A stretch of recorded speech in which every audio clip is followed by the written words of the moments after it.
Chers amis auditeurs de Radio Courtoisie, bienvenue dans le libre journal de la Résistance et de la Reconquista. Bonjour et bon dimanche à tous, en ce 4 octobre 2015 où nous célébrons la solennité de Notre-Dame du Saint-Rosaire. Le célèbre et magnifique évangile selon Saint Luc d'aujourd'hui donne une version très précise et très belle de l'annonciation faite à Marie, où l'ange déclare « L'Esprit Saint viendra sur vous et la vertu du Très-Haut vous couvrira de son ombre ». C'est tout ce que je souhaite à mon invité d'aujourd'hui.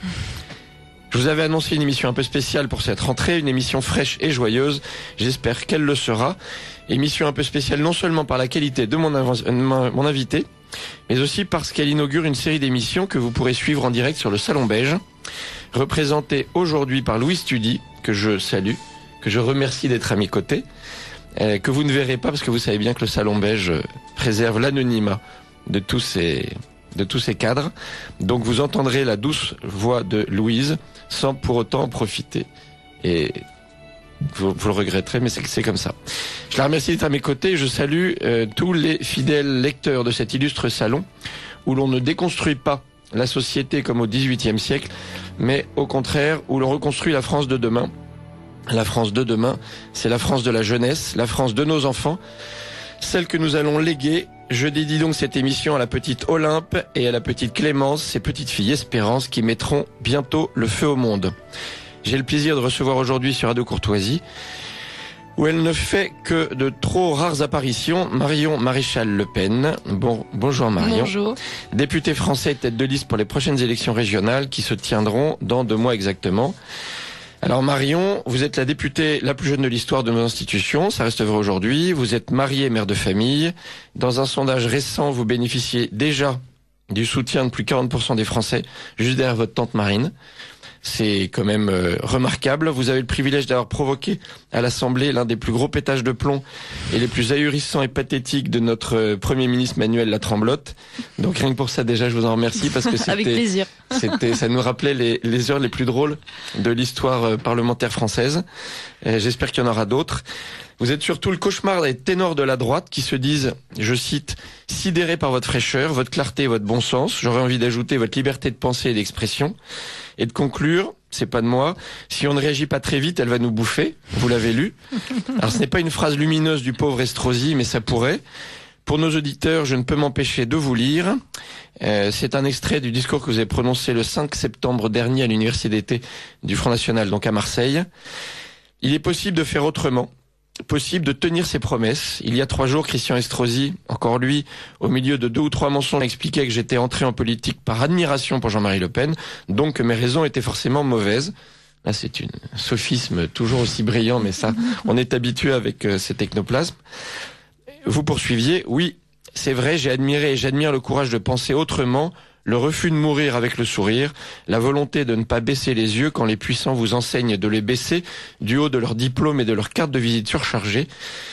L'envie de se regarder avec fierté dans la glace le matin plutôt que de vivre avec le reflet déformant que nous renvoie cette élite, celui d'un peuple déshérité qui n'a ni racines, ni histoire, ni identité, qui devrait sans cesse s'excuser d'être ce qu'il est. Cette fois, je l'ai retrouvé. Oui, cette pugnacité, cette espérance aussi, et il faut bien du courage pour espérer par les temps qui courent. L'espérance est une vertu héroïque. Sincèrement, on aimerait entendre ce genre de propos plus souvent. Voilà, des propos bien agréables. Est-ce que c'est là le feu, effectivement, qui vous habite ? Oui, c'est une partie du feu qui m'habite, en effet, parce que lorsque je suis rentrée en politique, il est vrai, au départ, un peu... poussé, il faut l'admettre, par Jean-Marie Le Pen, parce que je me sentais bien incapable de partir à ces législatives à 22 ans. C'est vrai que ce que j'admire chez Jean-Marie Le Pen et ce que je retrouve aussi chez Marine, c'est cette liberté incroyable de pouvoir penser, critiquer, de ne pas être prisonnier des mots que nous imposent aujourd'hui nos adversaires politiques et donc des barrières mentales, si je puis dire, qui accompagnent ces mots. Et donc cette capacité du coup de voir loin aussi, parce que je crois que la grande qualité de Jean-Marie Le Pen, c'est d'avoir été un visionnaire. Je crois que c'était Edgar Faure qui disait c'est un grand tort que d'avoir raison trop tôt. Je crois que ça a été l'un des plus grands torts de Jean-Marie Le Pen. Et aujourd'hui, Marine bénéficie, je crois, de cette grande qualité de visionnaire de Jean-Marie Le Pen, en apportant bien sûr sa touche personnelle. Et donc, c'est vrai que au-delà du fond des idées, j'aime assez ce côté rebelle dans cette famille dont je suis très fière et dont j'espère avoir un tout petit peu hérité. À vous lire, on a l'impression qu'en effet vous en avez hérité, mais vous avez hérité et ça c'est votre touche personnelle, d'abord de quelque chose d'extrêmement joyeux. Donc ça c'est peut-être dû à la jeunesse, mais c'est surtout ce que je disais tout à l'heure, cette liberté de parole, de propos. Vous vous laissez jamais impressionner, vous allez au bout de vos idées. On l'a vu à l'Assemblée, mais on l'a vu aussi, on y reviendra tout à l'heure, sur le célèbre épisode de l'Université d'été de la Sainte-Baume, où vous avez simplement dit et affirmé des vérités et dit ce que vous pensiez, ce que vous ressentiez, sans tomber dans le politiquement correct et puis les oukases lancées de toutes parts, qui ont à la fois décrédibilisé tous ceux qui les prononçaient et en même temps qui vous ont permis de vous exprimer très très librement. Je crois, enfin moi, des enseignements que j'ai tirés de ma relativement courte expérience et même de l'expérience de Marine ou de Jean-Marie Le Pen, c'est que en réalité, les médias attaquent là où ils sentent un état de faiblesse. En gros, ils s'en prennent à la faille qu'ils peuvent éventuellement percevoir. Donc je crois que lorsque l'on est convaincu par ces idées, il ne faut jamais s'en excuser, ou en tout cas les contorsionner de telle manière qu'elles puissent apparaître plus agréables, on va dire, ou plus acceptables à nos adversaires politiques. Ça s'appelle la démagogie, ça. Ouais. Oui, non, mais c'est vrai que du coup, on peut avoir parfois tendance à le faire en espérant que les coups seront moins rudes. Je crois tout l'inverse. Or, j'ai pu constater, y compris en direct dans certains débats, que j'étais parfois beaucoup moins attaquée en affirmant tout simplement et en assumant des propos que j'ai pu tenir, plutôt qu'en essayant de les contorsionner afin qu'elles soient plus agréables aux oreilles des bien-pensants de la caste politique. Et donc c'est vrai que dans ces conditions, je me suis astreint, on va dire, à ce devoir de vérité, et je dois dire que ça marche plutôt bien pour l'instant. Ça marche plutôt bien. Et Louise, au nom du Salon Beige, qu'avez-vous comme retour, vous, justement, de on va pas rentrer pour le moment dans le fond, on va dire, mais déjà sur la forme et sur cette liberté de ton qu'on a vu beaucoup au moment des manifestations pour la défense de la famille, chez Marion, mais chez d'autres gens, mais qu'on retrouve effectivement pas chez grand monde aujourd'hui, et qui est un petit peu la liberté de ton, justement, du Salon Beige. C'est compliqué de répondre à cette question parce que les commentateurs du Salon Beige ne sont pas nécessairement le reflet de tous les lecteurs. Donc évidemment, les commentateurs sont partagés. Ils sont attachés pour certains à un parti ou à un autre. Néanmoins, votre jeunesse, votre courage sont globalement apprécié. Pour la jeunesse, ça va pas durer, il faut que j'en profite alors du coup. Non, mais vous représentez une génération. C'est un état d'esprit, vous le savez bien. Non, surtout, vous représentez une génération. Enfin, certains de nos lecteurs sont à peu près font partie de votre génération, et je pense que ça fait du bien. Non, mais c'est vrai qu'il y a un phénomène, pour rebondir sur ce que vous dites à l'instant, et je le constate, je suis un élément parmi d'autres d'un phénomène de société qui est en train de prospérer, et dont la Manif pour tous a été l'un des catalyseurs et des révélateurs, à savoir qu'il y a toute une génération aujourd'hui qui est en train d'émerger, qui est un peu, ça a été théorisé, je trouve ça assez juste, la contre-génération 68, mai 68, qui est une génération qui a subi de plein fouet la déconstruction de mai 68, et qui aujourd'hui veut un retour aux principes, aux valeurs, à des maîtres à suivre, à un dieu même pour certains, et c'est aussi mon cas. Et donc dans ces conditions, c'est une génération qui n'a rien à perdre, puisque c'est elle qui de toute façon va payer de plein fouet tous les échecs et les renoncements des élites politiques passées, qui n'aura vraisemblablement pas de retraite, qui va vivre dans une insécurité grandissante, qui voit son peuple petit à petit disparaître, sa nation et son État avec elle, et donc dans ces conditions, c'est maintenant ou jamais. Et donc je crois que c'est ce qui nous permet aussi peut-être cette liberté de ton que n'avaient pas encore ceux qui nous précédaient. On va revenir justement là à la situation actuelle. Il y a eu une prise de conscience politique et manifeste depuis 2012, et effectivement le catalyseur de la Manif pour tous et de ces manifestations pour la défense de la famille a été spectaculaire. Vous appelez depuis ce moment-là à l'engagement de tous les jeunes et des catholiques en particulier, ce que vous avez répété plusieurs fois, en politique, ce qui à mon avis aussi est une nécessité. On voit bien la crise actuelle et la crise avec tous les immigrés illégaux qui sont en train d'arriver en nombre en Europe et en France, que là la vieille Europe, le vieux système, quand je dis la vieille Europe, c'est pas au sens historique du terme, c'est la vieille Europe voulue et tenue par ceux qui la dirigent aujourd'hui, arrive à bout, est en train réellement de mourir, ce qui réellement me fait plaisir, mais est-ce qu'il y a moyen de réagir aujourd'hui? Parce que ça fait quand même très peur. Le chiffre de 10 millions de candidats à l'immigration et à l'envahissement de notre pays ou de l'Europe est régulièrement cité. Quand on voit effectivement le volume de l'Afrique, on peut penser que c'est même encore plus que ça.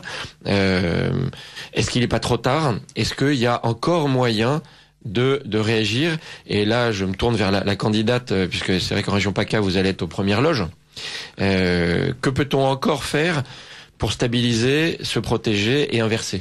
En tout cas, ce qui est sûr, c'est qu'il faut avoir conscience d'une chose, et on reproche souvent au Front National de parler beaucoup d'immigration. C'est pas que nous sommes monomaniaques sur la question, c'est que nous considérons que c'est un sujet essentiel, vital même. Ça fait l'actualité tous les jours. Absolument, donc, mais surtout parce que tout est rattrapable dans un pays. Nous avons connu des périodes de grande disette, d'endettement dramatique, mais tout est rattrapable sauf la démographie. C'est-à-dire que le jour où vous êtes minoritaire chez vous, c'est fini. Voilà, vous ne pouvez rien faire. Or, ce combat-là est en phase d'être perdu, clairement, au vu de la politique migratoire qui est menée. C'est pourquoi il est urgent d'agir. C'est pour ça que lorsque je dis à ces jeunes, entre autres de la Manif pour tous, mais pas seulement de s'engager, je leur dis engagez-vous partout, même si c'est pas nécessairement au Front National, parce que vous êtes en train de vous constituer une expérience et une légitimité dans des mouvements, et demain peut-être pourrons-nous travailler ensemble dans le cadre d'une union nationale qui sera véritablement extrêmement importante. Sur la question migratoire, il y a beaucoup d'axes différents. Le premier, bien sûr, déjà, est de sortir de l'aberration de l'espace Schengen, et pas seulement... C'est en train de se faire, non? C'est en train de se faire. On a l'impression que Schengen n'existe plus, déjà.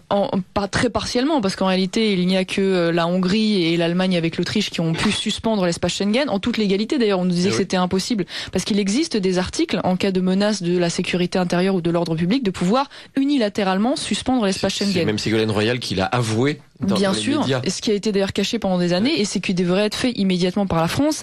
C'est pourquoi je me méfie d'ailleurs de l'idée d'un Schengen 2 vanté par Nicolas Sarkozy, dont on ne connaît pas véritablement la teneur, et qui à mon avis ne serait pas une solution, parce que sur la question aujourd'hui des 30 000 migrants, parce que c'est le nouveau terme, ou réfugiés qui seraient accueillis en France, il faut savoir que c'est un mensonge total, ces quotas, parce que en réalité il s'agit du traitement des dossiers, c'est-à-dire qu'une fois que les 800 000 qui seront accueillis en Allemagne et régularisés sous le droit d'asile, ils seront libres de se rendre partout dans l'espace Schengen, y compris en France.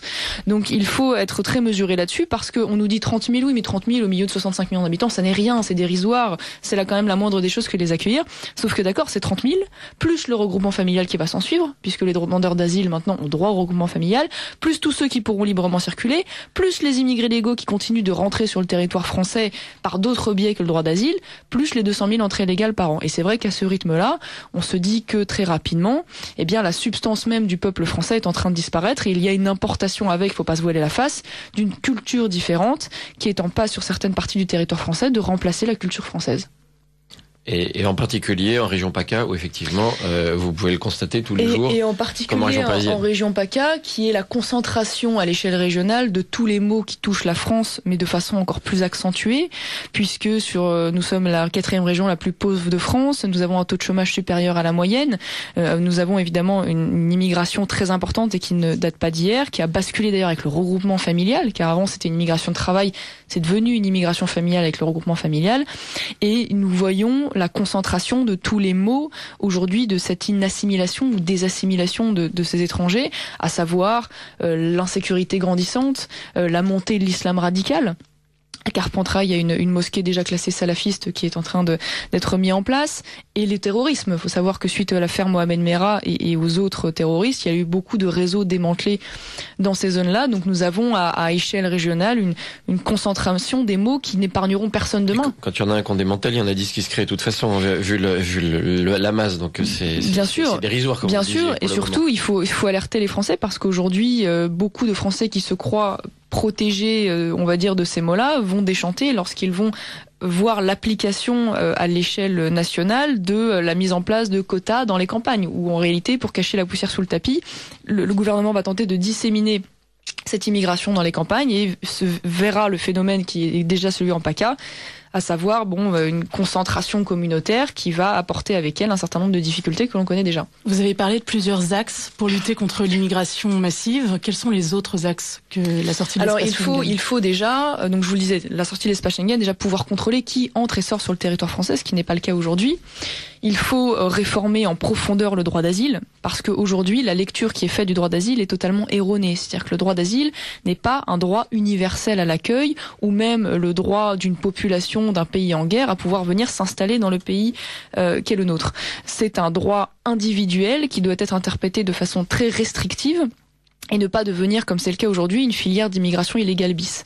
Parce qu'aujourd'hui, en plus d'être interprété de façon très large, il n'y a que 1% des déboutés du droit d'asile qui sont véritablement expulsés du territoire français. C'est-à-dire concrètement que lorsque vous venez demander le droit d'asile en France, en étant entré clandestinement d'ailleurs dans notre pays, accessoirement, en réalité, vous ne le quittez jamais, quand bien même vous seriez débouté, et avec l'ensemble du système, vous finissez par être de toute façon naturalisé, puisque vos enfants sont scolarisés, et patati et patata. Donc, français de facto. Et deviennent français de facto s'ils naissent sur le territoire français, voilà. Car il y a un droit quasi automatique. Et là, une autre chose intéressante, la suppression évidemment de ce qu'on appelle le droit du sol, même s'il c'est pas le droit du sol en soi, mais l'acquisition quasi automatique de la nationalité française lorsque vous naissez sur le territoire français, qui est une aberration totale. Ça devrait passer par la naturalisation, parce qu'en France aujourd'hui, vous naissez sur le sol français de parents étrangers, vous avez eu une scolarité catastrophique, vous êtes un délinquant multirécidiviste, eh bien vous allez acquérir quand même la nationalité française à 18 ans, même à 16, si vous avez vécu 5 ans sur le territoire français. Et puis, il nous faut supprimer le regroupement familial, qui de la même manière est une aberration totale, largement ouverte, et qui constitue aujourd'hui l'essentiel de l'immigration légale, pour pouvoir concentrer le peu d'immigration acceptée sur une immigration économique de haute qualité qui peut apporter à notre pays et pas coûter comme c'est malheureusement largement le cas aujourd'hui. Alors, dans son émission lundi dernier, que vous avez peut-être entendu, Henri de Lesquen faisait référence, en critiquant, au fait que justement le programme du Front National ne prévoyait pas l'abrogation du droit d'asile, mais un aménagement. Et pour lui, je cite ses propos à peu près, et il disait: l'asile en aucun cas n'est un droit, c'est un privilège qu'on accorde, ce qui est assez logique d'ailleurs, à une personne qui souhaite arriver sur le territoire français. Et donc la seule mesure possible, je cite Henri de Lesquen, ça n'est pas l'aménagement, c'est l'abrogation, parce que en aucun cas ça peut devenir un droit universel. Or, le terme même de droit, un étranger qui arrive en France n'a pas des droits, à la limite il a des devoirs, mais il est accueilli et c'est un privilège qu'on lui accorde. Est-ce que c'est une analyse que vous partagez? Est-ce que cette vision des choses vous semble effectivement... c'est vrai que moi je suis toujours très étonnée par la virulence des propos tenus par Monsieur Lesquen à notre endroit, parce que je trouve qu'il faudrait mieux concentrer, si vous voulez, ces attaques et ces critiques, ces fortes critiques, à des gens qui sont, largement plus nocifs pour notre pays que nous ne le sommes. Parce que même si on peut avoir des désaccords, je pense que l'on peut quand même s'accorder sur le fait que le Front National participe à éveiller les consciences, à faire avancer la conscience nationale, l'idée de nation, l'idée d'identité. Bon voilà, sur la question du droit d'asile, je ne crois pas que la suppression pure et simple soit une bonne solution, parce le droit d'asile peut se justifier, notamment à l'égard de réfugiés politiques, comme Edward Snowden, par exemple, qu'on aurait pu accueillir sous cette égide. Malheureusement, ça n'a pas été le cas. Il faut savoir qu'aujourd'hui, la principale difficulté du droit d'asile, c'est que l'expulsion n'est pas respectée. Il y a 80% des demandeurs qui aujourd'hui sont effectivement déboutés du droit d'asile, mais ils ne quittent jamais le territoire français. Donc je ne suis pas nécessairement pour sa suppression pure et simple. En revanche, je suis pour le ramener à l'esprit d'origine, qui était celui d'accueillir très individuellement des gens qui étaient persécutés principalement pour des raisons d'ailleurs politiques, parce qu'ils défendaient une certaine idée de la liberté ou qu'ils étaient des opposants, et pas pour défendre des immigrés économiques comme c'est le cas aujourd'hui.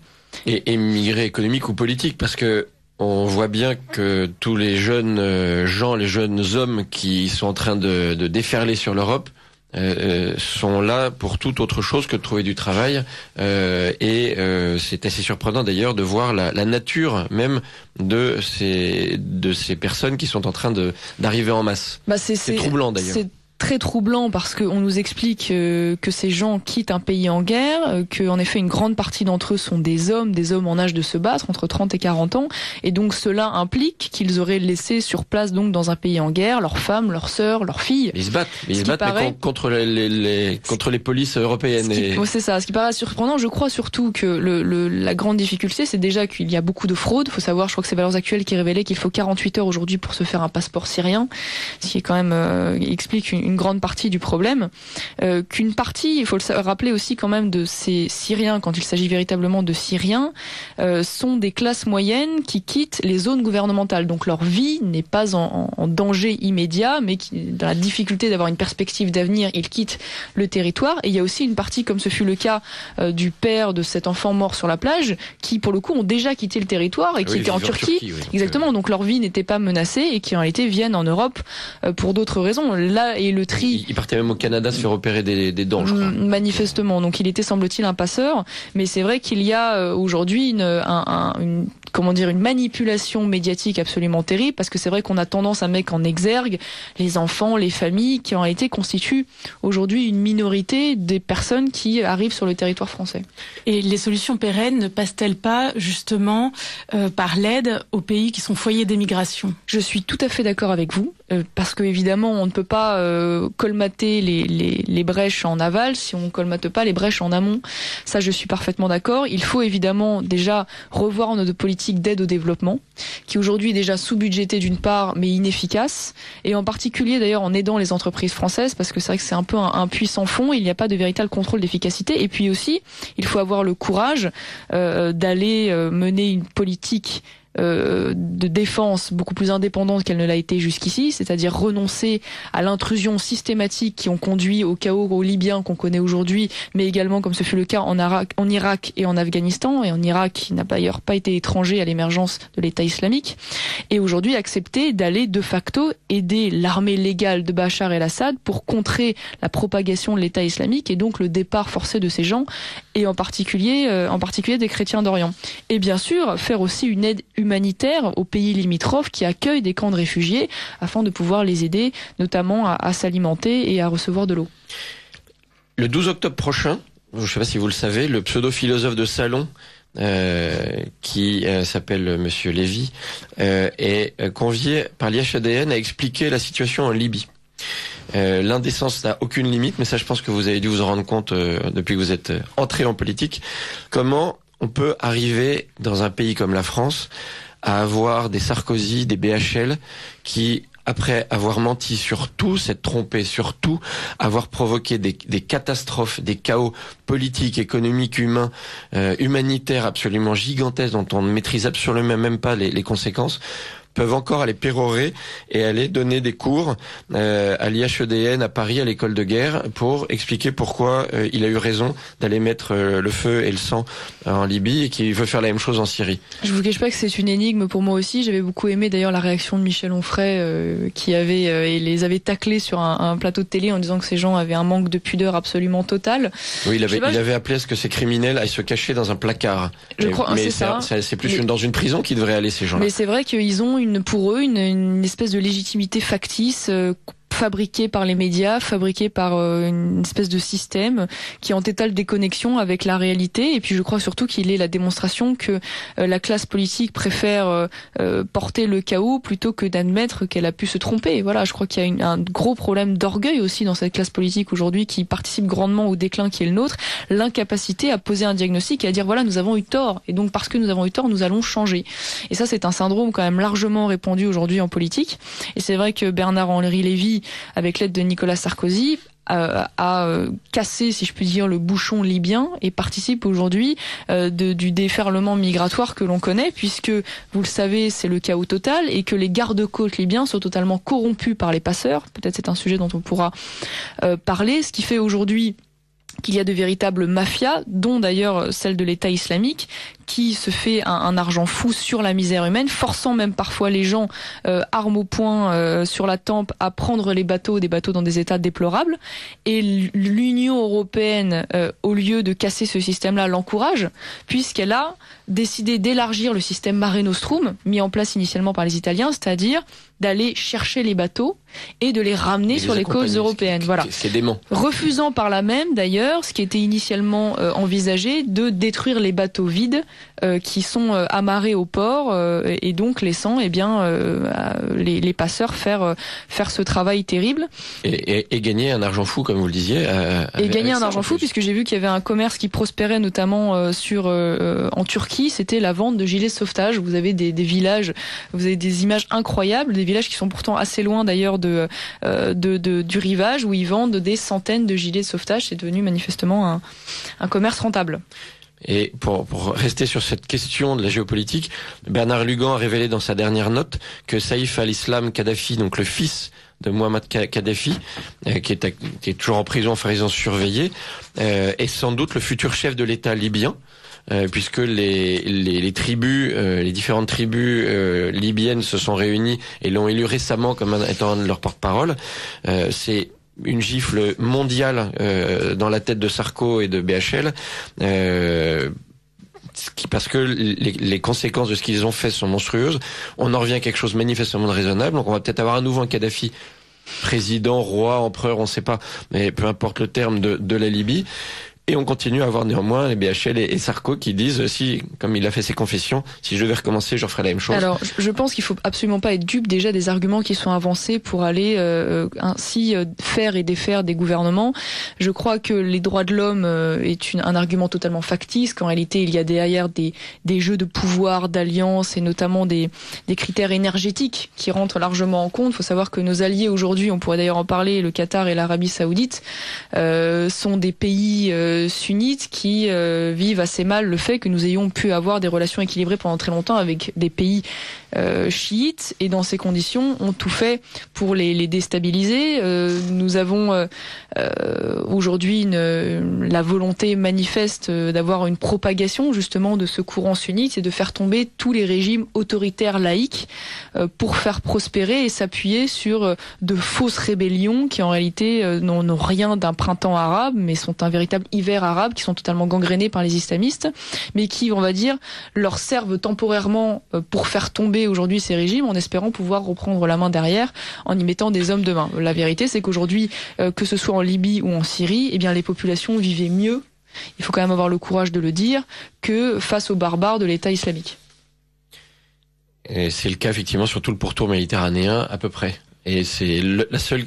On peut pas dire qu'ils vivent mieux en Syrie, mais pour le moment encore ils espèrent que ça va tenir. Et je pense en effet, mais vous pouvez nous en dire un mot, que si le dernier verrou qui est Bachar el-Assad tombe dans cette région-là, c'est l'apocalypse qui attend toute cette zone.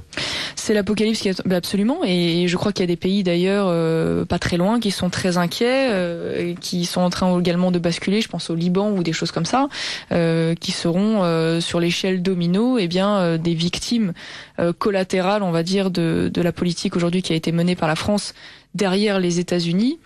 Et c'est vrai qu'il faut un sursaut, parce qu'aujourd'hui, malheureusement, on a pendant été très longtemps une nation indépendante, avec un rapport très équilibré au monde. On n'était pas dans l'ingérence systématique. C'est des pays qu'on connaissait bien d'ailleurs, parce que nous sommes un ancien grand pays colonial, donc nous avons une certaine culture justement et connaissance de ces pays. Et c'est vrai qu'aujourd'hui, on a renoncé totalement à notre indépendance en se mettant sous l'égide de l'OTAN et notamment des Américains. Je vous donne un exemple. Je posais la question la fois dernière. À nouveau à Sarkozy. Exactement. Le rappeler aux auditeurs. À monsieur, je posais une question la fois dernière en commission, donc au ministre des Affaires étrangères, lui posant la question de savoir comment il était possible que nous ayons renoncé à la vente du Mistral aux Russes sous la pression des Américains, alors même que dans le même temps, eux signaient un contrat spatial avec ces mêmes Russes, et que aucune compensation financière ou contractuelle dans la vente d'armement n'a pu être négociée avec eux afin de compenser cette perte financière absolument considérable. Nous sommes toujours les dindons de la farce, les meilleurs élèves des États-Unis, et à côté de ça, nous n'avons aucun gain, puisque aujourd'hui tout le monde se range derrière la Russie pour se rendre en Syrie. Et c'est surtout ça, c'est là où je voulais en venir, c'est que aujourd'hui, avec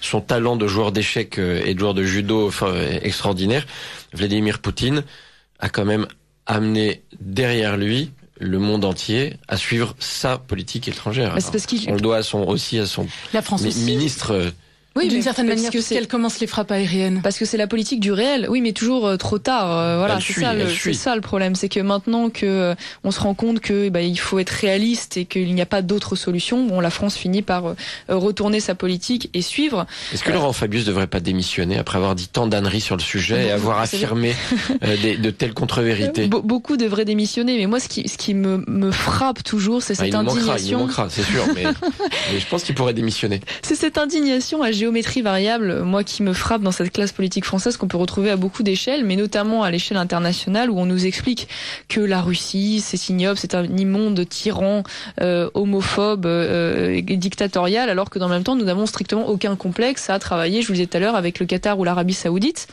Arabie Saoudite, d'ailleurs, qui a pris la tête du panel des droits de l'homme à l'ONU. Alors c'est très touchant, ça. C'est très touchant.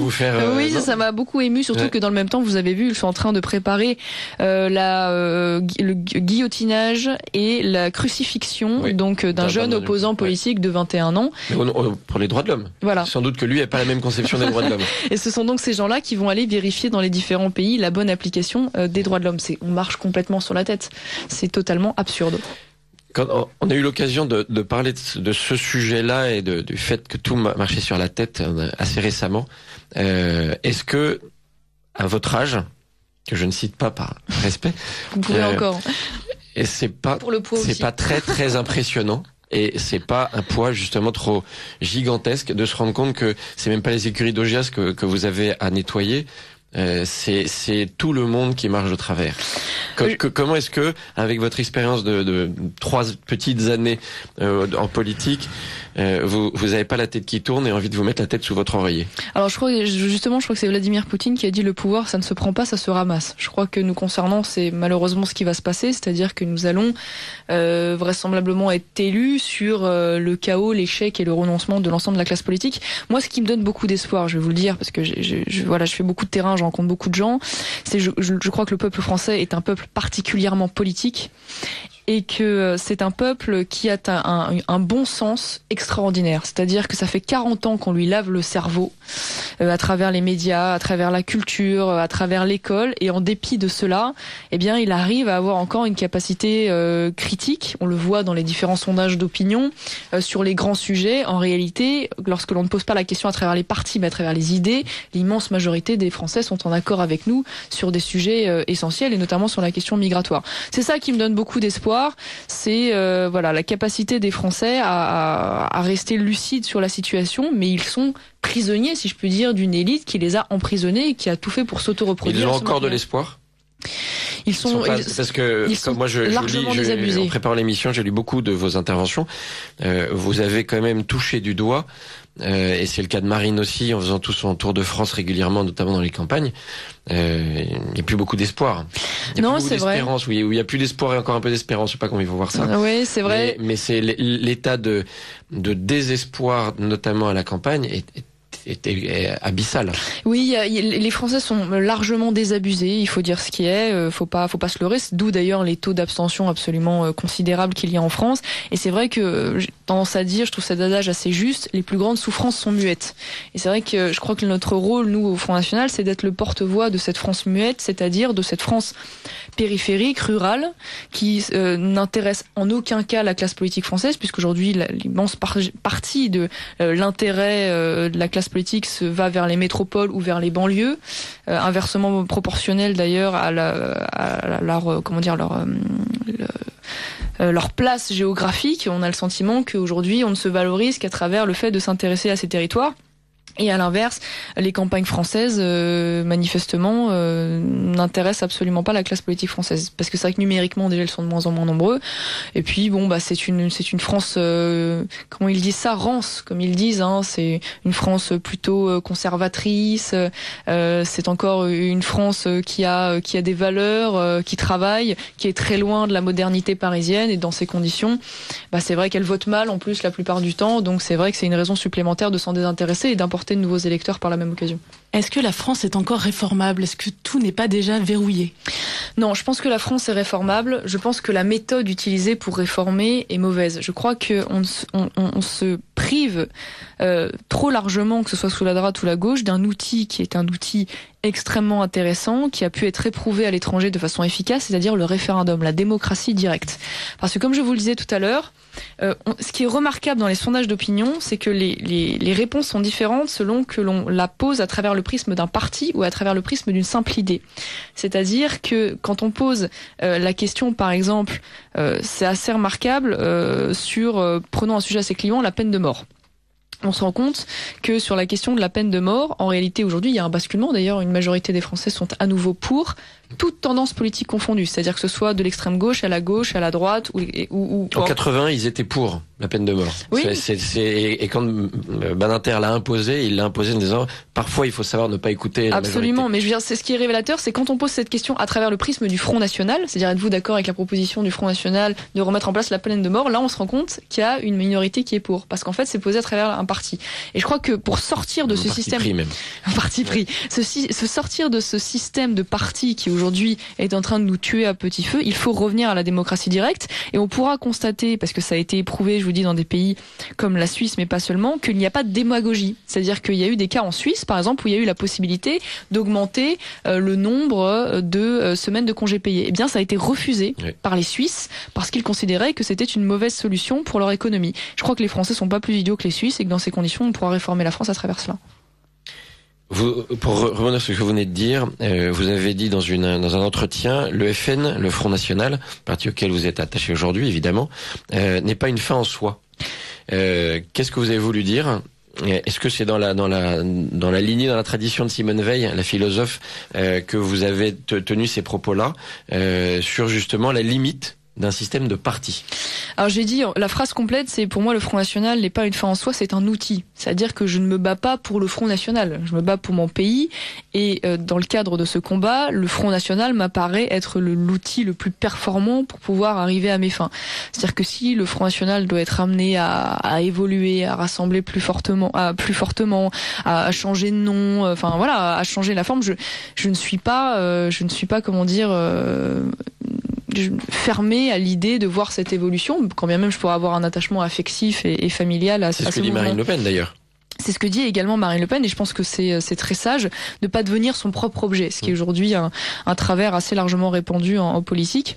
Et donc c'est vrai que dans ces conditions, il faut essayer de sortir un peu de ces systèmes de partis dans lesquels les institutions de la 5e nous enferment un peu, il faut bien le dire. Et j'en reviens à ce que je disais tout à l'heure, c'est pourquoi je crois qu'il est très important d'avoir une implication dans tous les mouvements des catholiques et de gens qui partagent, on va dire, une cellule de base commune d'idées pour pouvoir demain essayer de créer des ponts et de travailler ensemble. Ce sera pas tout de suite, mais d'ici 10 ans, j'espère pouvoir réussir à y contribuer et retrouver des gens que j'ai fréquentés dans d'autres cadres, notamment par exemple l'IFP ou des choses comme ça, qui sont des initiatives, je crois, très intéressantes et qui permettent de faire émerger une génération politique moins sectaire et plus souple dans l'approche politique. Et moins enfermée dans des partis, justement, dans une logique de parti. Je le pense, c'est pourquoi j'ai toujours regardé, moi, avec bienveillance, Sens commun, par exemple, même si je suis assez lucide, je pense, malheureusement, sur le peu d'influence qu'ils auront à terme sur le projet présidentiel et Nicolas Sarkozy. Je trouve que ça va dans le bon sens, voilà, et que c'est toujours une façon de veiller, de se former et de faire émerger des cadres demain. Et vous-même, vous n'êtes pas le sens commun du Front National ? Alors, on m'a posé la question de savoir s'il était s'il était utile d'avoir un mouvement comparable à Sens commun ou au Poisson rose chez les socialistes. Mais j'ai répondu que non, pour la simple et bonne raison que l'objectif des Poissons roses ou de Sens commun, c'est de faire pression sur une ligne qui n'est pas la leur, une ligne officielle du mouvement qui n'est pas la leur, notamment sur la question du mariage homosexuel, mais pas seulement, mais aussi de l'euthanasie, et bref, un certain nombre de sujets sociétaux. Au Front National, ça n'a pas d'utilité directe, puisque la ligne que je porte et que pourrait porter l'équivalent de Sens commun est aujourd'hui la ligne officielle du mouvement. Vous voyez ce que je veux dire ? Donc ça n'a pas d'utilité de mettre un mouvement de pression de cet ordre-là, et à l'avenir non plus, parce qu'il n'y a pas eu de renoncement, comme j'ai pu l'entendre, notamment sur la question du mariage homosexuel. Nous sommes le seul parti à avoir été clair et net à dire que nous abrogerons cette loi. Je dois dire qu'à l'UMP, ça a été quand même largement plus ambigu. Non, ça n'avait pas ambigu l'UMP, ils ont dit qu'ils ne l'abrogeraient pas. Oui, c'est vrai. Non, il n'y a aucune ambiguïté. Oui, certains ont pu servir de caution comme d'habitude, mais oui, voilà. Avant le vote de la loi, effectivement, ils ont dit tout et n'importe quoi, mais après, c'est au contraire, ils font une unanimité remarquable sur le sujet. Le Front National a dit qu'il abrogerait, mais aussi qu'il réécrirait le PACS, qu'il l'améliorerait. Et en 2002, le FN était pour l'abrogation du PACS. En 2012, pour son maintien. En 2014, pour son maintien et son amélioration. En fait, si vous voulez, la question du PACS aujourd'hui, qui m'apparaissait être une bonne façon de protéger les couples homosexuels dans la société, avait des problèmes notamment sur la question de l'héritage. Voilà. Donc c'est vrai qu'on peut permettre des aménagements qui fait qu'aujourd'hui, un couple homosexuel, moi je ne juge pas les gens qui vivent dans ce cadre-là, ça me pose pas de problème. Ce qui me dérange principalement dans la question du mariage, c'est déjà d'une part, et c'est le sujet quand même majeur, c'est le fait que on ouvre la voie à des dérives demain encore plus importantes, si je puis dire, puisqu'on est en train d'expliquer que toutes les formes d'amour doivent être reconnues par l'État, indépendamment du fait que un homme et une femme constituent naturellement, on va dire, la cellule de base de la société et de la reproduction. Demain, vous verrez que les mêmes arguments seront avancés, notamment pour la polygamie. Les gens diront, au nom de quoi me refuse-t-on la reconnaissance de mon amour polygame ? En Allemagne, il y a des groupes zoophiles qui ont fait les mêmes revendications. Ce sera exactement les mêmes arguments et dans cette logique-là, d'ailleurs, il sera très compliqué pour eux qui ont défendu le mariage homosexuel d'y répondre par la négative et puis surtout l'adoption des enfants. Ça, je veux dire, il faut quand même y penser. Je veux dire, aujourd'hui, on ne peut pas expliquer qu'il est normal qu'un orphelin qui a déjà souffert beaucoup de la privation de ses parents biologiques puisse grandir dans un couple dans un cadre où il serait volontairement privé d'un père ou d'une mère. Et d'ailleurs, dans ce cadre-là, je tiens à dire que je suis aussi contre l'adoption par des célibataires. Parce que je considère que par souci de cohérence, je veux dire, si on doit offrir un cadre, un référent homme, père et mère, on peut pas dans le même temps défendre l'adoption d'une personne célibataire, par une personne célibataire. Oui, mais le PACS, c'est un pastiche de mariage.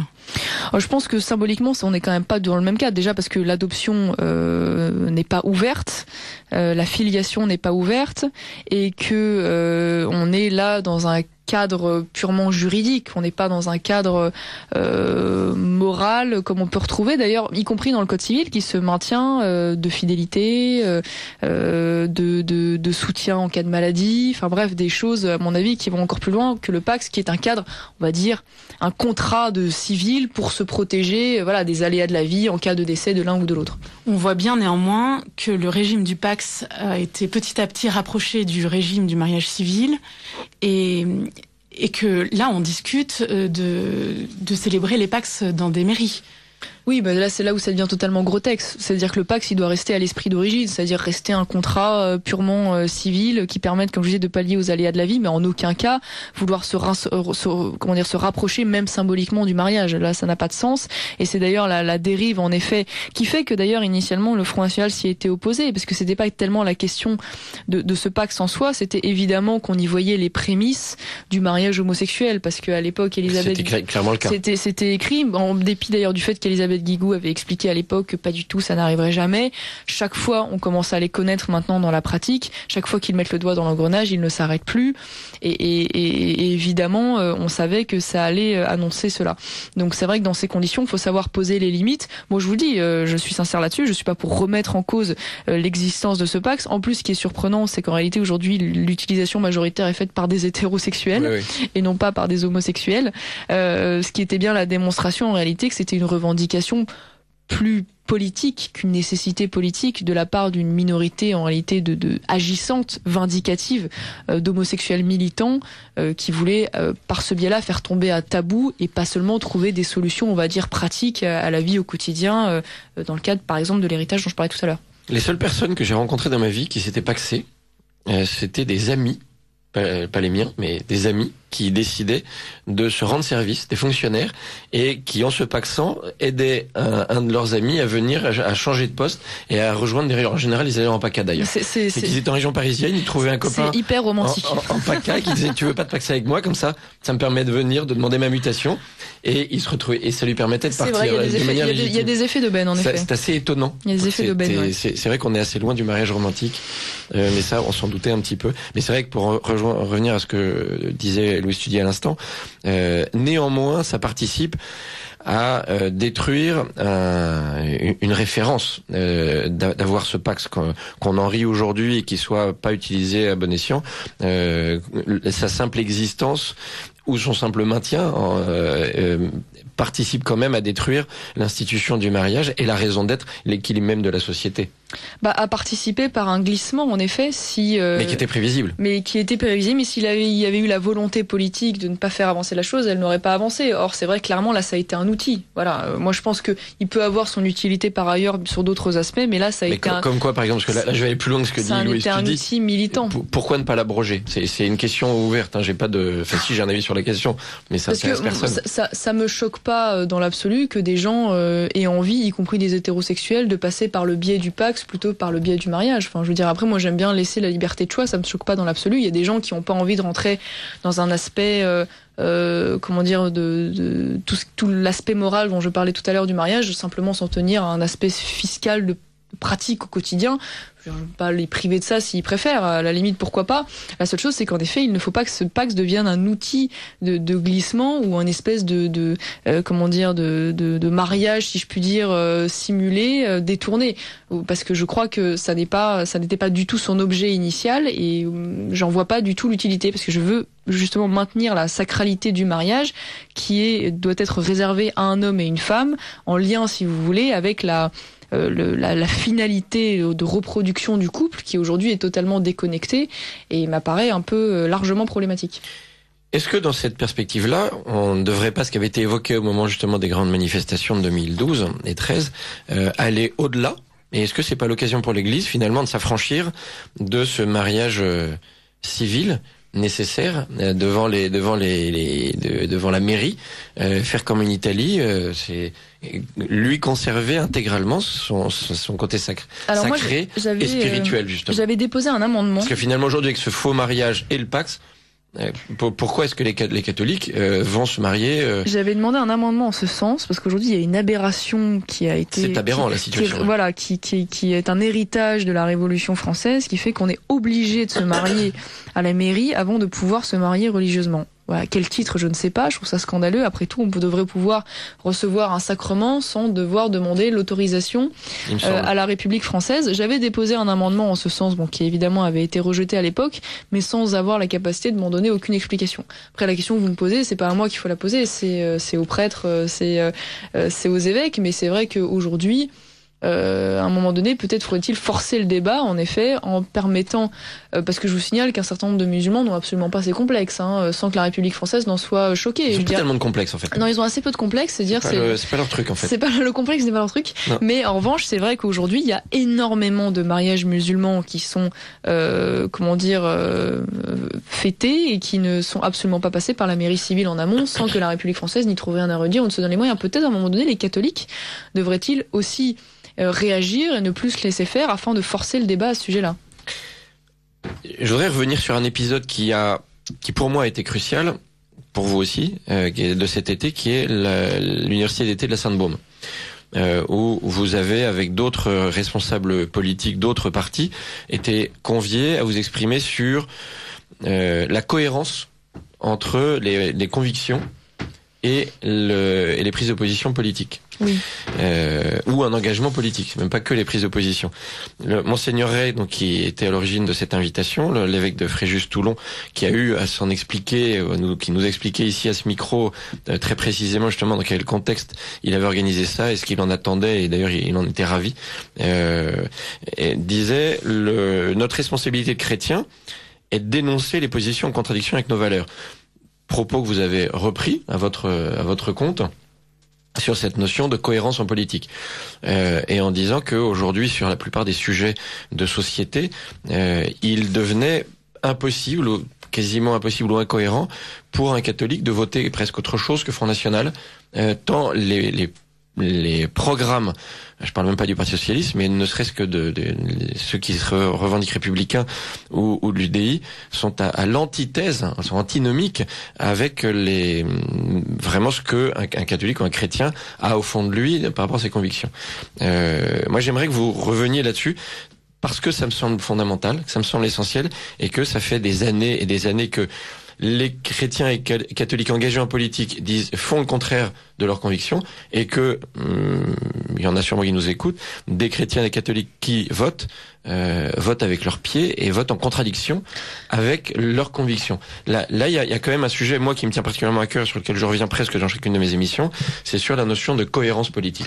Je pense qu'ils sont dupes déjà en grande partie du discours qui est tenu assez injustement, il faut bien le dire, par notamment la Conférence des évêques de France, qui n'a eu de cesse de nous expliquer que la doctrine du Front National était en désaccord avec la doctrine sociale de l'Église, que ça n'était pas leur valeur, sans jamais d'ailleurs, vous l'aurez remarqué, et ça je vous mets au défi d'aller voir, donner un exemple concret. Jamais, voilà, jamais. Ce sont des allégations qui ne sont jamais argumentées, jamais fondées.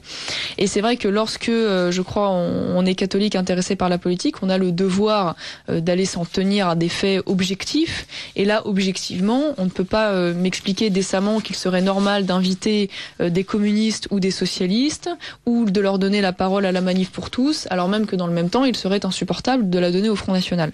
Parce que je crois qu'il y a beaucoup d'arguments qui sont totalement fallacieux.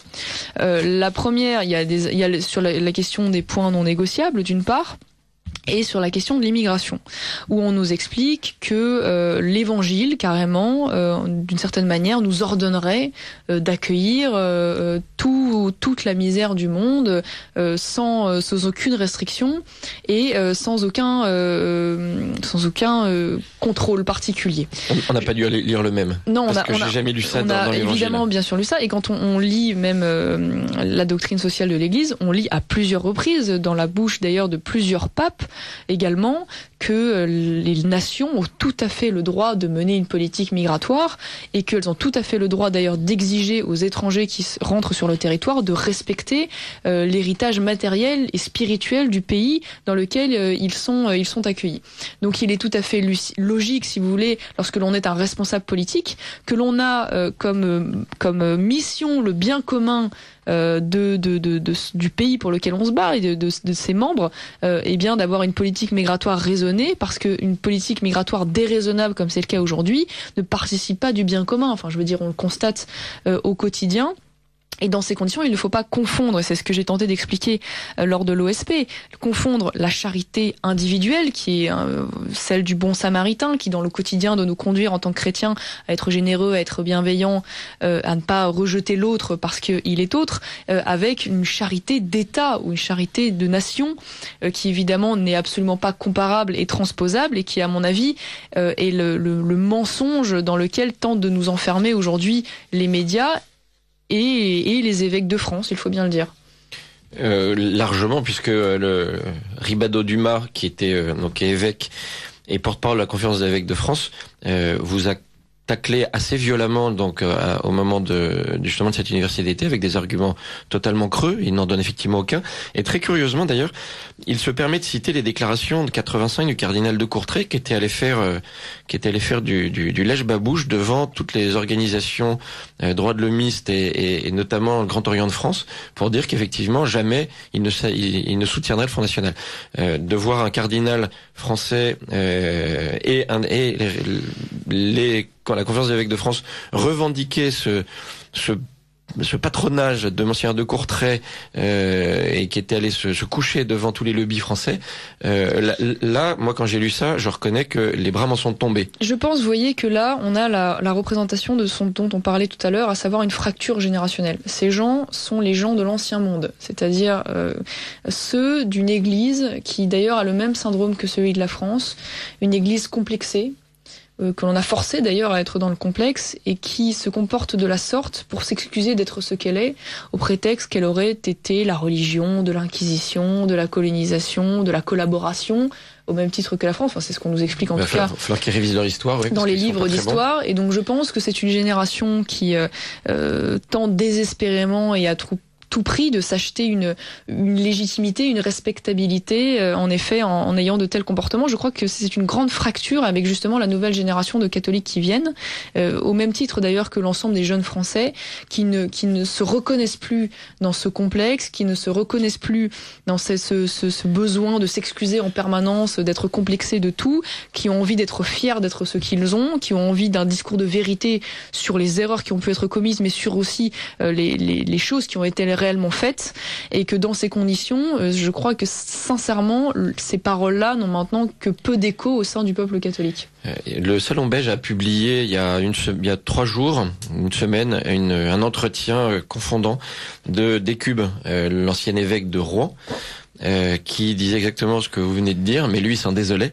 Il disait je crains que l'esprit justement de mai 68, c'est pas mai 68, de 68 soit en train de disparaître, et ça le navrait. Donc lui, de savoir qu'il avait vidé toutes les églises, les séminaires dans son diocèse, ça le dérangeait pas, mais de sentir que l'esprit de Vatican II et de 68 était en train petit à petit de disparaître, ça le plongeait dans un abîme de désespoir. Je pense que ces gens en effet ont une grande responsabilité, et je crois qu'une grande partie de la résurgence française passera évidemment par le combat économique, évidemment et surtout par le combat identitaire, mais aussi par le combat spirituel. Faut pas rêver, je veux dire, on a en face des gens, ils seront de plus en plus nombreux, qui iront mourir contre nous pour Allah. Je veux dire, a-t-on en face l'envie de mourir pour la République ou pour la laïcité, quand on voit qu'aujourd'hui ces termes ont été largement vidés d'ailleurs de leur sens. Et je crois qu'on ne pourra pas survivre aux défis qui seront les nôtres dans les années à venir s'il n'y a pas une dimension spirituelle, transcendante, de valeur et de morale que l'on doit porter aussi en politique, y compris d'ailleurs envers les athées. Et c'est là où j'en veux beaucoup une grande partie de l'Église catholique française aujourd'hui, c'est d'avoir déserté ce terrain-là, déserté le terrain aussi de l'évangélisation, au prétexte que d'un relativisme que moi je combats, y compris aussi en politique, pas seulement dans le domaine spirituel, qui voudrait qu'il n'y a pas de vérité, que finalement tout se vaut, et quand tout vaut tout, rien ne vaut rien, et que finalement croire tel le Coran, la Torah ou la Bible serait équivalent à partir du moment où on croit. Je ne crois pas cela, je ne crois pas que Jésus-Christ soit venu mourir sur terre pour porter un message qui finalement aurait pu être remplacé quelques siècles plus tard par le prophète Mahomet. Donc dans ces conditions, je réfute ce relativisme, et je crois que c'est la grande erreur aujourd'hui que fait l'Église catholique française, c'est de mettre tout en même plan, parce que dans ces conditions, il n'y a pas de vérité. S'il n'y a pas de vérité, il n'y a pas de bien, il n'y a pas de mal, et donc plus rien n'a de sens. Vous venez de parler de la laïcité. De nombreuses personnalités politiques voient dans le durcissement de la laïcité la solution contre l'islamisme. Quitte à ce que les interdits se multiplient, le port de signes religieux, les crèches publiques, qui sait demain les processions religieuses, les sonneries de cloches. Quelle est votre position et celle du Front National ? Alors, sur la question de la laïcité, je pense qu'en effet, la laïcité sera un outil utile contre la propagation aujourd'hui de ce qui nous pose un problème majeur, à savoir les revendications politiques de certains musulmans. Mais pas la laïcité comme religion d'État. Non, voilà, on est d'accord, mais j'allais m'en expliquer, mais justement, c'est un outil, si vous voulez, nécessaire contre aujourd'hui l'avancée, parce qu'il faut bien dire ce qui est, contre la loi d'ailleurs, de revendications politiques d'une partie de musulmans, la plupart du temps radicaux d'ailleurs, qui cèdent, qui arrivent à faire céder sous la pression, sous le chantage, sous le clientélisme, les élus politiques dans les différents échelons des collectivités. Donc je pense qu'il ne faut pas rejeter la laïcité en tant que soi, parce que je pense que ça peut être un outil très intéressant. En revanche, il ne faut pas tomber dans le laïcisme, c'est-à-dire la religion, la laïcité, qui voudrait que l'on rejette la religion de toute sphère publique. Je crois que ce qui est très important aussi de relever, c'est que la France est un pays chrétien, d'identité chrétienne, de racines chrétiennes, qu'elle a à ce titre aussi de très nombreux héritages, de traditions. Vous parliez tout à l'heure de processions qui sont à connotation évidemment religieuse et en particulier catholique, et que la laïcité ne doit pas s'en prendre à cela. Et c'est vrai que là où moi je combats la laïcité vue par la gauche, c'est que c'est une laïcité aseptisée. Ça veut dire qu'on supprime tout ce qui peut avoir une connotation religieuse ou faire une référence, y compris à nos racines catholiques, dans le cadre de la sphère privée. C'est le débat qu'on a eu sur les crèches dans les mairies, où là, pour le coup, nos maires ont eu le courage de mettre des crèches dans les mairies parce que c'est une tradition populaire française, et le seul fait qu'elle soit en lien avec la religion catholique ne peut pas être un argument pour l'opposer par la laïcité.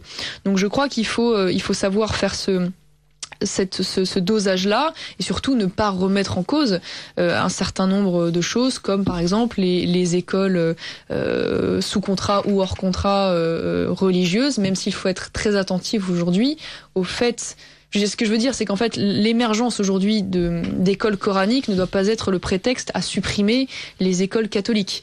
Mais c'est vrai que c'est un dosage très compliqué. Oui, comment fait-on ? C'est un dosage très compliqué. Eh bien, je crois qu'il faut en particulier s'attarder sur le fait que beaucoup de ces écoles qui sont en train d'être mises en place pour les écoles musulmanes sont des écoles de courant salafiste, comme on est en train de le constater. Et là, nous avons donc un prétexte, pas un prétexte d'ailleurs, une raison, un argument valable de refuser des permis de construire pour ces écoles, parce qu'elles pourraient véhiculer, si vous voulez, une haine de nos valeurs et de notre civilisation qu'il faut combattre. Mais c'est vrai que c'est très subtil. Enfin, c'est pas subtil quand on voit ces écoles coraniques, mais c'est subtil d'être dans une analyse et de dire bon, vous êtes salafistes, donc non, vous êtes des gentils musulmans, parce qu'on a les mêmes arguments avec les catholiques. On va dire bon, vous êtes des bons catholiques, vous êtes des mauvais catholiques parce que vous êtes des intégristes, donc on va fermer votre école. Ce sont des arguments là et des outils qui peuvent devenir dramatiques. Le dosage entre moi, l'attachement sincère que j'ai à la liberté. Voilà, pour moi, le principe c'est la liberté. La limite, c'est la sûreté de l'État, la sécurité et l'ordre public. Voilà. Et je veux dire, c'est là où en tant que politique, il faut avoir la capacité de se départir parfois de ses partis pris, de ses préjugés, et d'avoir une analyse objective de la situation là-dessus. Mais moi, je pars du principe que je suis attachée à la liberté. Il y a une autre difficulté, c'est que c'est la justice qui tranche. On voit bien avec les crèches publiques, ce sont les juges qui décident. Donc, que peuvent faire les politiques Alors là, avec pas qu'avec les crèches, avec aussi les mosquées, puisqu'on l'a vu avec Julien Sanchez, je crois, qui se bagarre justement devant les tribunaux pour des histoires de permis de construire et de décisions qui sont attaquées. Oui, alors c'est vrai que là aussi, on paye le fait qu'on a essayé de rattraper en réalité en aval des décisions qui avaient été prises par les prédécesseurs. C'est le cas de la mosquée de Fréjus. Ça veut dire que le maire, si nous avions été aux affaires à cette époque-là, nous n'aurions tout simplement pas accordé le permis de construire et nous n'en serions pas là.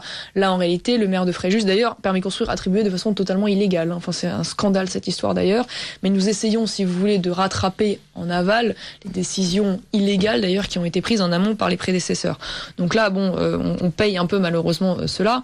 Mais c'est vrai qu'aujourd'hui, c'est un vrai débat qu'il faut avoir, je crois, parce que c'est fondamental, nous sommes tombés clairement dans ce qu'on appelle aux États-Unis le gouvernement des juges. C'est-à-dire qu'aujourd'hui, les politiques sont dans l'impuissance parce que nous sommes en proie, si vous voulez, à des décisions juridiques qui en réalité ont plus de poids que la représentation nationale. C'est vrai à l'échelle de l'Union européenne, enfin voilà, avec la Cour de justice de l'Union européenne ou même la Commission et les directives, les règlements qui en émanent. C'est vrai avec la Cour européenne des droits de l'homme, qui est encore autre chose que l'Union européenne, qui a été d'ailleurs la Cour à l'origine de la décision sur la GPA, qui contraignent les États à reconnaître les enfants, à inscrire au registre d'état civil les enfants nés de GPA à l'étranger. Donc ça, c'est quand même une contrainte incroyable. Et c'est vrai aussi, on en parle moins, mais du Conseil constitutionnel, qui aujourd'hui retoque des lois votées avec toute la légitimité de la représentation nationale au prétexte d'une interprétation extensive de la Constitution totalement aberrante et délirante. C'est vrai, par exemple, sur le regroupement familial. Il y a eu des tentatives, faut le dire quand même par le passé, de restreindre le regroupement familial qui ont été systématiquement retoquées par le Conseil constitutionnel au prétexte du droit au respect de la vie privée, qui a donc été tiré, il me semble, là de la Déclaration des droits de l'homme et du citoyen, qui à l'origine était un texte symbolique et pas légal, et qui a été introduit dans le bloc de constitutionnalité. Et évidemment, avec la Charte de l'environnement, les juges du Conseil constitutionnel s'en sont emparés pour étendre leur pouvoir et ainsi contraindre de plus en plus les politiques en place. Donc il va falloir réformer ce système-là si on veut pouvoir un jour avancer en France. Comment est-ce que vous comptez gagner la région PACA dans les mois qui viennent, dans les 2 mois qui viennent? D'ailleurs, juste avant de vous répondre, je tiens à le dire à vos auditeurs, parce que c'est important qu'ils le sachent, concernant la Cour européenne des droits de l'homme aussi, il faut savoir que plusieurs États ont été condamnés et on leur a interdit de sortir de leur territoire des personnes, des étrangers ou des personnes déchues de leur nationalité condamnées pour terrorisme au prétexte qu'ils pourraient subir des traitements inhumains ou dégradants dans leur pays d'origine. Voilà. Donc plus ils sont dangereux, moins on peut les exclure. C'est quand même important de le savoir. On marche sur la tête. On marche sur la tête. Voilà, c'est pas fini. Donc je voudrais revenir un petit peu, mais tout ça est lié de toute façon, parce que dans cette espèce de laboratoire, gros laboratoire, qui est la région Provence-Alpes-Côte d'Azur, vous êtes confronté à ces questions-là tous les jours, et c'est devient votre travail quotidien. Comment gagner? Est-ce que d'abord, j'imagine que vous envisagez de gagner, sinon on se présente pas à une élection si on pense la perdre. Dans les sondages, vous êtes... Ça nous est arrivé aussi quand même, parce que vous êtes assez haut dans les sondages, ça se présente assez bien. Je sais pas si on va perdre du temps à parler de votre concurrent Estrosi, parce que... qui a refusé le débat chez Bourdin, manifestement. C'est vrai. Je sais pas ce qui lui est arrivé. Bonhomme. Voilà, je sais pas. Manifestement, il est un peu angoissé en ce moment. On devait faire un débat ensemble le 6 octobre et il a renoncé au débat. J'espère qu'il va pas faire ça pendant toute la campagne, parce que ça va être compliqué. Il faut qu'il renonce à l'élection pendant qu'il y est. Je pense que ça nous ferait gagner du temps. Qu'il soit cohérent. Non, mais il est, en effet, c'est un défi immense, hein. Il faut pas se leurrer, parce que nous sommes face à une grosse machine, UMP bien rodée et sans foi ni loi, parce que moi je dois dire que je suis surtout là-bas, oui. Très étonné par la capacité de Christian Estrosi de mentir de façon totalement effrontée et éhontée sans manifestement la moindre culpabilité. Il a un maître dans le domaine qui s'appelle Nicolas Sarkozy, qui lui a quand même montré une voie royale. Donc il ne fait que suivre son maître. C'est le padawan de Nicolas Sarkozy. Et donc c'est vrai que c'est très surprenant, parce qu'il n'a de cesse d'expliquer à chacune de ses sorties que j'aurais donc comparé ou assimilé les protestants aux nazis. Rien que ça, chose que je n'ai absolument jamais dite. D'autant plus amusant de la part d'une jeune femme dont le papy est pasteur. C'est mal vous connaître de sortir des années pareilles. Et toute la famille paternelle est protestante, donc c'est quand même assez mal tombé, mais il n'a de cesse de répéter ça en boucle. Il essaie de récupérer l'électorat protestant manifestement, avec d'ailleurs la complicité de la Fédération française protestante, qui est loin d'être des amis, loin d'être nos amis. Et c'est vrai qu'il explique également que manifestement l'obsession de la Seconde Guerre mondiale serait une maladie génétique chez nous. Je vous laisse imaginer si nous utilisions ce terme de propos à l'égard des socialistes ou de l'UMP. Bon voilà, manifestement il n'a pas grand chose à dire, c'est assez consternant. Donc nous, dans le même temps, on essaye d'être audible sur des sujets où on l'est peut-être moins ou trop caricaturé, notamment sur la question économique et la question écologique. Parce qu'on est effectivement en plein dedans. Le CAP 21 est à ouvrir ses portes, ça va devenir... D'ailleurs, c'est à se demander si les socialistes n'ont pas organisé ça volontairement pour qu'on oublie qu'il y avait des élections qui arrivaient au mois de décembre. Ce serait pas surprenant, c'est une technique qui est maintenant assez éprouvée. En tout cas, ce qui est vrai, c'est que la question écologique doit nous mobiliser. Et c'est vrai qu'on a eu parfois à droite une espèce de réflexe qui voulait que l'écologie ayant été accaparée par l'extrême gauche, on avait tendance à rejeter en bloc tout ce que ça pouvait représenter. Moi, je regarde avec beaucoup d'intérêt l'émergence, notamment chez les jeunes catholiques, de ce courant qu'on appelle la nouvelle écologie, et avec la mise en place de revues qui viennent d'émerger, impulsé, il faut le dire aussi, par ce pape qui a le mérite de bousculer les lignes, même si parfois on peut ne pas être d'accord.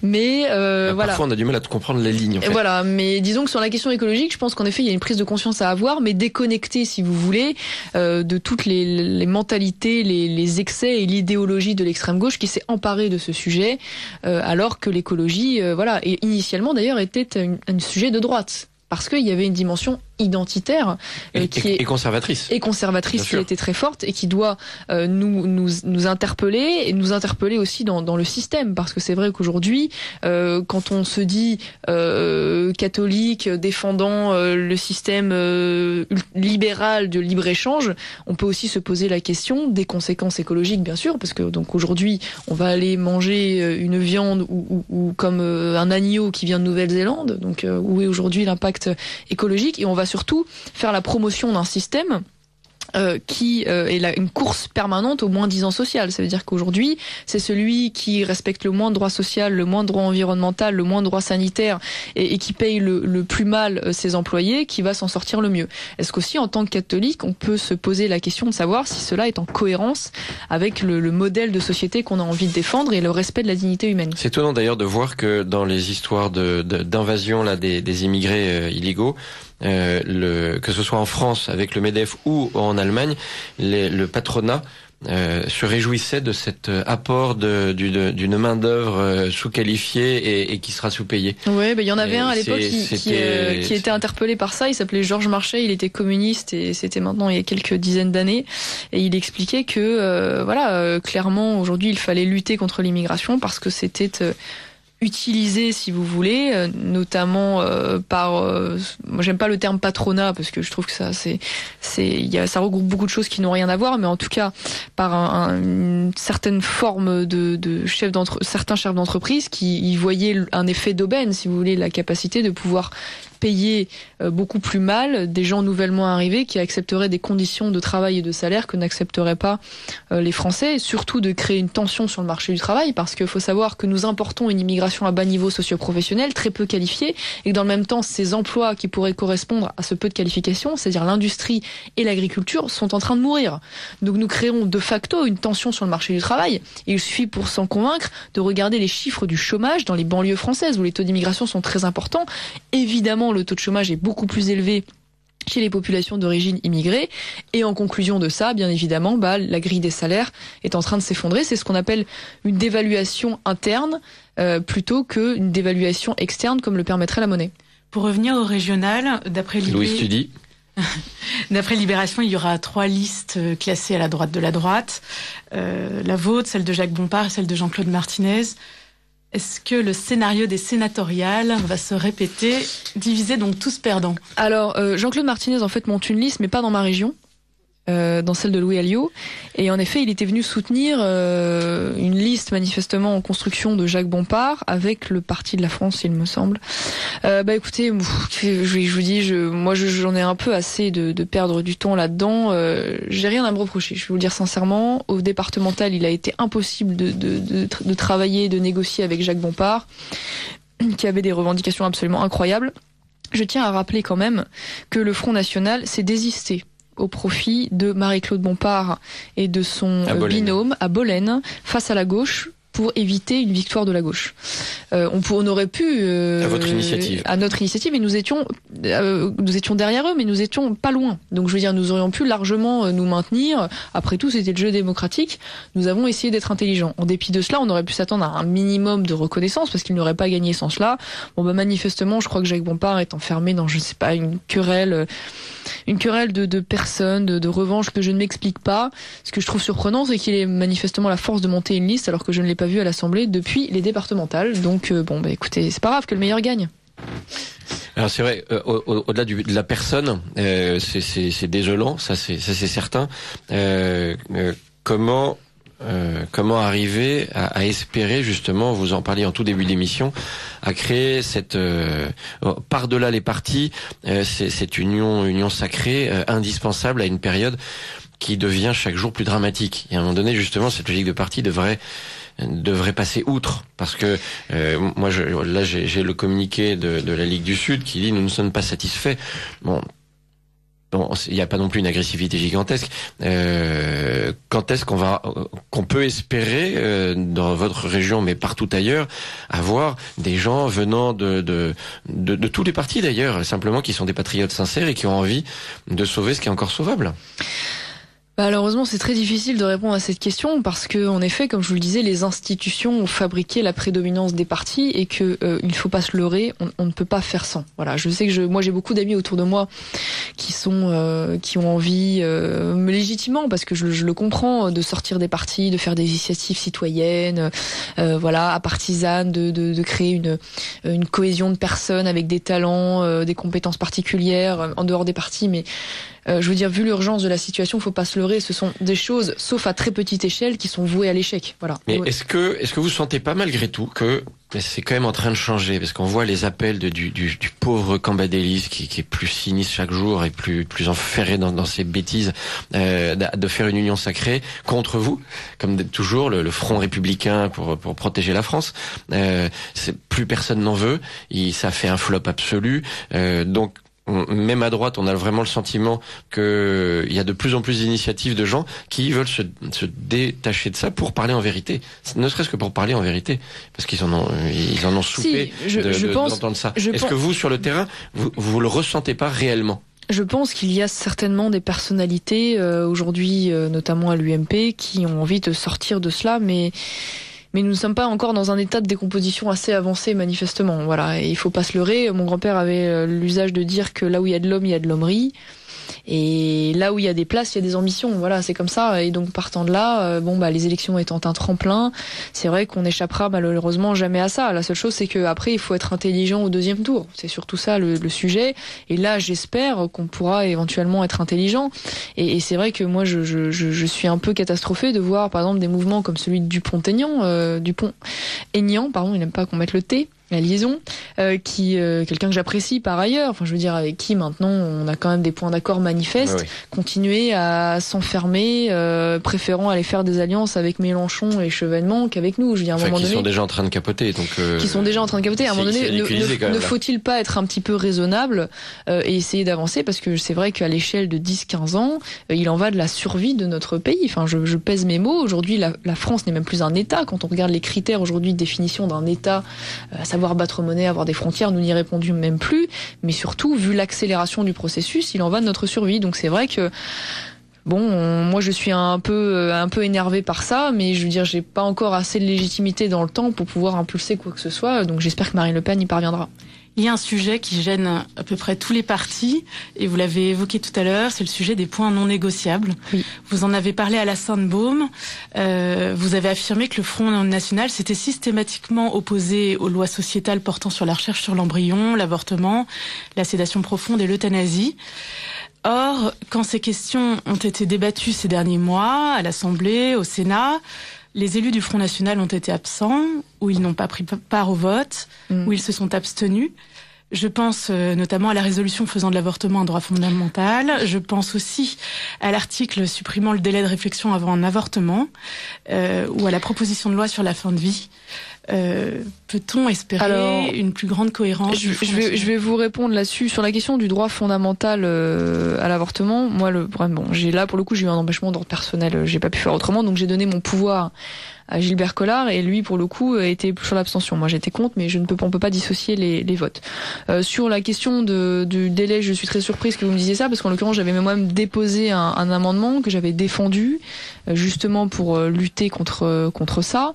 Donc là-dessus, je pense que c'est nous faire un mauvais procès. Après, ne pas oublier quand même... Les députés républicains ont déposé un amendement pour faire obstacle à cet article, et donc quand cet article a été débattu, enfin, je regarde les... Ah oui, mais ça, sur l'article... Les votes, les députés Front National étaient absents, et ensuite, au Sénat, les sénateurs Front National n'ont pas... Parce qu'en fait, sur les articles, en fait, faut savoir une chose. Bon, nous sommes des députés non inscrits, hein, donc, je veux dire, après, c'est compliqué, si vous voulez. On peut pas se relayer comme le font les autres députés, ou donner nos votes.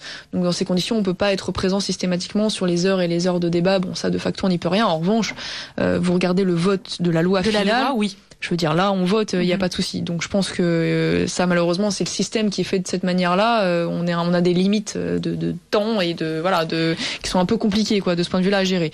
Mais il n'y a pas d'ambiguïté sur le positionnement. Je veux dire, vous le voyez sur la loi finale, c'est le vote important qui est retenu. Pour la loi Claes-Leonetti qui a permis une euthanasie déguisée, Gilbert Collard était absent. Vous aussi, vous avez dit ensuite que vous vouliez voter contre. Les sénateurs n'ont pas pris part au vote. Ça, j'avais voté contre, sur cette loi-là. J'ai voté contre, hein. Donc en l'occurrence, j'irai vérifier. Non, mais très bien comme ça. Mais je veux dire là-dessus, il n'y avait pas d'ambiguïté. J'avais même pris la parole à l'époque. La seule chose, c'est que je vous le dis franchement, il est impossible pour nous à deux d'être présents à l'intégralité. Il faut dire ce qu'il y a, d'être présent à l'intégralité des débats. Ça, c'est clair et net. Surtout quand on a malheureusement les impératifs de campagne et de surcroît les responsabilités qu'au sein dans nos mouvements respectifs. C'est compliqué. Et je m'en excuse, mais j'ai hâte que nous soyons beaucoup plus nombreux à l'Assemblée pour pouvoir compenser cela. Donc il n'y a pas eu d'ambiguïté sur tous ces sujets-là. En l'occurrence, vous verrez le vote de la loi finale. Ça, c'est le rendez-vous en 2017. Exactement, le vote de la loi finale, qui est le vote fondamental et le plus important est répertorié. On a systématiquement voté contre. Et là-dessus, d'ailleurs, on a été cohérent. Enfin, je veux dire, faut pas mentir. Globalement, on a été quand même beaucoup plus cohérent que ne l'a pu l'être d'ailleurs la droite, qui a été à l'origine d'une grande partie de ces avancées sur la sédation profonde. Ne pas oublier quand même que c'est une proposition de loi droite-gauche, hein, là pour le coup, qui est portée et qui est d'une hypocrisie absolument scandaleuse. Et c'est vrai que sur la question du droit fondamental, là, comme je vous dis, il y a eu ce petit couac, parce que moi j'étais contre. Et Gilbert Collard, qui est au RBM, lui, voulait s'abstenir. Mais je considère en effet que c'était quelque chose de terrible, parce qu'à partir du moment où on considère que l'avortement est un droit fondamental, tous les obstacles, si vous voulez, à ce droit deviennent de facto condamnables. Et donc toutes les limitations, à ce droit deviennent des obstacles à l'obtention de ce droit. Et donc évidemment, la conclusion a été de facto la suppression du délai de réflexion. Ce qui a permis de faire condamner le docteur Dor récemment à 10 000 euros, je crois, pour avoir simplement donné une paire de petits chaussons à une mère de famille. Ça devenait inconstitutionnel, ça devenait contraire à la loi, donc il a été condamné, même en appel. Donc, oui, non, mais c'est un sujet qui encore, on marche sur la tête. Qui devient délirant. Non, mais c'est vrai, et puis c'est surtout, moi je vais vous le dire, la question de l'avortement, c'est le tabou absolu en France, mais bien au-delà de l'immigration, Je veux dire, c'est un sujet sur lequel on ne peut pas parler normalement, raisonnablement, se poser la question de savoir s'il est normal encore aujourd'hui d'avoir 250 000 avortements par an en France, un chiffre qui ne baisse pas alors que la contraception a été largement généralisée, l'obtention facilitée, la gratuité permise, le contournement des parents accéléré. Enfin, on ne se pose pas cette question. Il faut peut-être se poser la question de savoir ce que serait la France, même d'un point de vue économique et de son rayonnement, si ces 8 à 10 millions d'enfants étaient nés.